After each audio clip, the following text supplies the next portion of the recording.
Welcome everyone. आज का हमारा टॉपिक है crop density and geometry. Crop density का क्या मतलब है? क्रॉप डेंसिटी जैसा कि नेम इंडिकेट कर रहा है कि कितनी ज़्यादा एक फील्ड में डेंसिटी होगी, कितना डेंस जो फील्ड है उसमें क्रॉप्स को लगाया जाएगा। यानी कि क्रॉप डेंसिटी रेफर करती है कि एक पर्टिकुलर गिवन फील्ड एरिया में कितने नंबर ऑफ प्लांट्स को ग्रो किया गया है, कितने टोटल नंबर ऑफ प्लांट्स को लगाया गया है। तो क्रॉप डेंसिटी जो है वो अगर ज़्यादा होगी, नंबर ऑफ प्लांट्स अगर पर प्लॉट पे ज़्यादा होंगे, तो इससे क्या होगा, हमें हायर प्रोडक्टिविटी या हायर प्रोडक्शन देखने को मिलेगा। लेकिन इसका मतलब ये नहीं होगा कि हम फील्ड में ओवर क्राउडिंग ही कर दें ताकि नेचुरल रिसोर्सेज जितने भी हैं वो पर्टिकुलर हर क्रॉप प्लांट को सही से मिल ही ना सकें या बैलेंस तरीके से ना मिल सकें। तो हमें एडिक्वेट क्रॉप डेंसिटी फील्ड में रखनी चाहिए। क्रॉप डेंसिटी मतलब टोटल नंबर ऑफ प्लांट्स जो कि एक पर्टिकुलर गिवन एरिया पर लगाए गए हों। और ऑप्टिमल क्रॉप डेंसिटी जो है वो बहुत सारे फैक्टर्स से प्रभावित होती है, जैसे कि क्रॉप का टाइप कौन सा है, वहाँ की क्लाइमेटिक और सोइल कंडीशंस कैसी हैं। इसीलिए हमें ये ध्यान में रखना चाहिए कि इल्ड को मैक्सिमाइज करना हमारा एक ऑब्जेक्टिव हो सकता है, लेकिन इल्ड को मैक्सिमाइज करने में हमें क्रॉप डेंसिटी को बैलेंस करना भी नहीं भूलना चाहिए। हमें वहाँ पर ओवर क्राउडिंग को प्रिवेंट करना चाहिए ताकि हम मैक्सिमम इल्ड ले सकें। नेक्स्ट आता है ज्योमेट्री। प्लांट ज्योमेट्री का मतलब होता है कि वो जो नंबर ऑफ प्लांट्स लगाए गए थे वो प्लांट्स किस अरेंजमेंट में लगाए गए हैं, यानी कि वो क्या स्ट्रक्चर बना रहे हैं विद इन द रो और बिटवीन द रो, उनको लगाने का पैटर्न क्या है, that is plant geometry. Proper spacing अगर होगी दो प्लांट्स के बीच में तो वो इंश्योर करेगी कि उनको अच्छे से सनलाइट मिल रही है, अच्छे से एयर फ्लो हो रहा है और न्यूट्रिशन का डिस्ट्रीब्यूशन जो है वो इक्वली हो रहा है। रो की स्पेसिंग जो है वो भी अफेक्ट करती है लाइट के इंटरसेप्शन को और वीड के कंपटीशन को भी।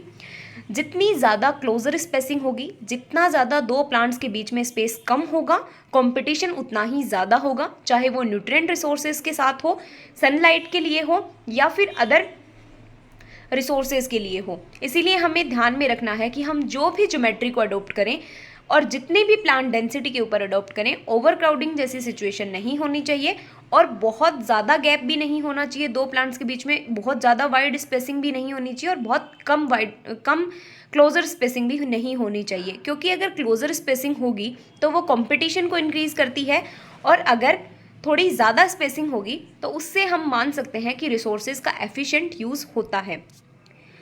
प्लांट ज्योमेट्री है वो डिफरेंट टाइप की हो सकती है, जैसे हम स्क्वायर प्लांटिंग कर सकते हैं, ट्रायंगुलर, रेक्टेंगुलर, वाइड रो प्लांटिंग कर सकते हैं, क्योंकि हमने ज्योमेट्री का क्या मतलब बताया था कि क्रॉप्स को किस अरेंजमेंट में लगा रहे हैं between the rows and within the rows, उसे ही हम बोलते हैं प्लांट ज्योमेट्री। तो अगर हम सिंगल या इक्वल रोज एंड कॉलम में प्लांट को लगा रहे हैं तो ये एक स्क्वायर पैटर्न बनाता है, इसे हम बोलते हैं square planting, that is a type of plant geometry. Triangular form में बना रहे हैं तो हम उसे बोलते हैं ट्रायंगुलर प्लांटिंग। रेक्टेंगुलर फॉर्म में बना रहे हैं तो हम उसे बोलते हैं रेक्टेंगुलर प्लांटिंग।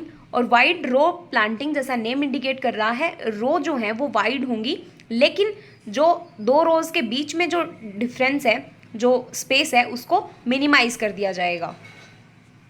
इसके अलावा इसमें एक इम्पॉर्टेंट टर्म आती है पॉपुलेशन डेंसिटी इंडेक्स, जिसे पीडीआई के नाम से जाना जाता है। पीडीआई जो है उसका मतलब होता है कि एक्चुअल प्लांट डेंसिटी कितनी है और आइडियल प्लांट डेंसिटी कितनी होनी चाहिए।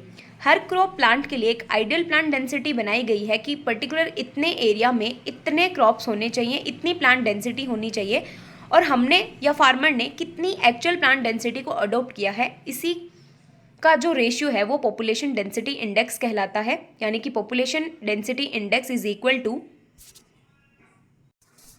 Ratio of actual plant density divided by ideal plant density.